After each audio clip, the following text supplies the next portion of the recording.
নমস্কার বন্ধুরা। আজকে আমি এই ডিম আমরা রেসিপি করব।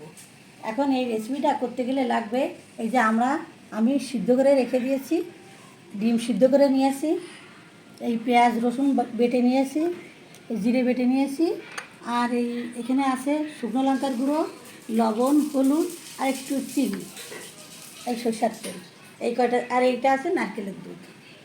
এই দিয়ে আমি রান্না করব। এখন আমি কীভাবে কি করি না করি আপনারা দেখতে থাকেন। প্রথমে কড়াইতে একটু তেল দিয়ে দিলাম,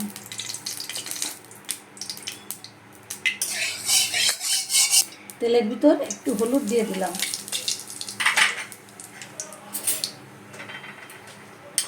একটু লবণ দিয়ে দিলাম।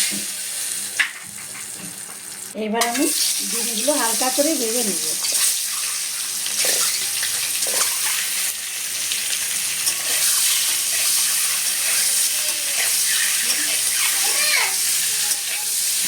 আমি ডিমগুলো তুলে নেব, হালকা করে ভেজে নিলাম। এবার আমি ডিমগুলো সব তুলে নেব। হয়ে গেল। কড়াইতে আর একটু তেল দিয়ে দিলাম, পেঁয়াজ। এবার এই ফোড়নের জন্য দারচিনি আর এলাচ দিয়ে দিলাম, রসুনটা দিয়ে দিলাম,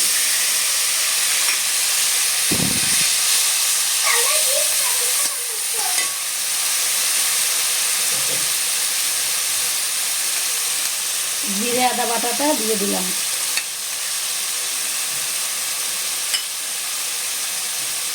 একটু শুকনো লঙ্কার গুঁড়ো দিয়ে দিলাম, একটু হলুদ দিয়ে দিলাম।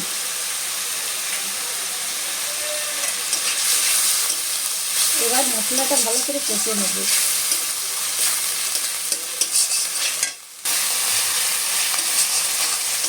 আচ্ছা বাবু,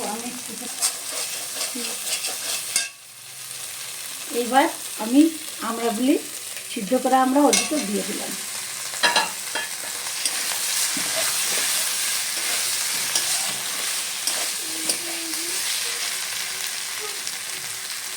একটু নারকেলের দুধ দিয়ে ভালো করে কষে নেব।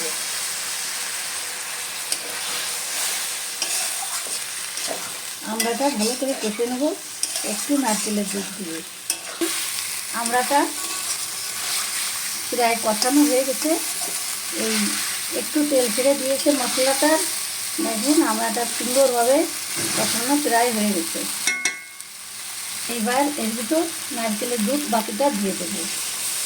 মূলত এই রান্নাটা নারকেলের দুধ দিলে বেশি টেস্ট হয় খেতে, এবং রান্নাটাও ভালো হয়। ডিমগুলি সব এক এক করে দিয়ে দেবো।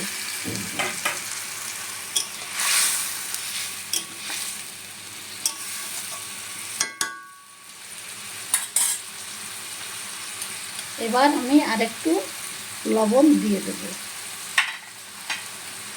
এই রান্নাটা একটু মিষ্টি মিষ্টি করতে হয়, তাই আমি এইটুকু চিনি দিয়ে দেবো।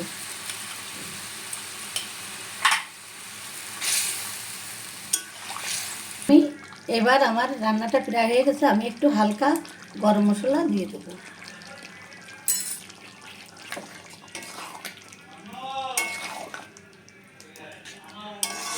আর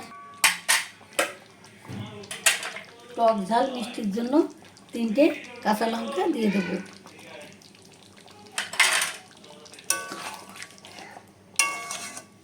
মূলত এই রান্নাটা মিষ্টি মিষ্টি হয়।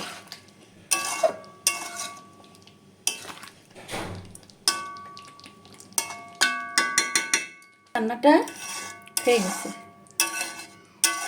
একদম কমপ্লিট। এখন আমি ডেকোরেশন করে দেখাবো আপনাদের। আমি সব তুলে নেব এখন।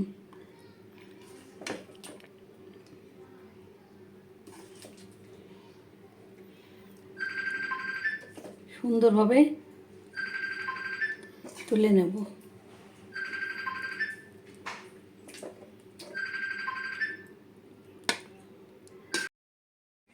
দেখেন আমার ডিম আমড়া রেসিপিটা হয়ে গেল, কত তাড়াতাড়ি আমি রান্না করে নিয়ে আসলাম। এই ডিম আমড়া রেসিপিটা খেতে খুবই ভালো লাগে। আপনারা একবার হলেও বাড়িতে করে খেয়ে দেখবেন, অবশ্যই অবশ্যই করে খেয়ে দেখবেন, এবং ভালো লাগে যদি তাহলে কমেন্টস করে জানাবেন।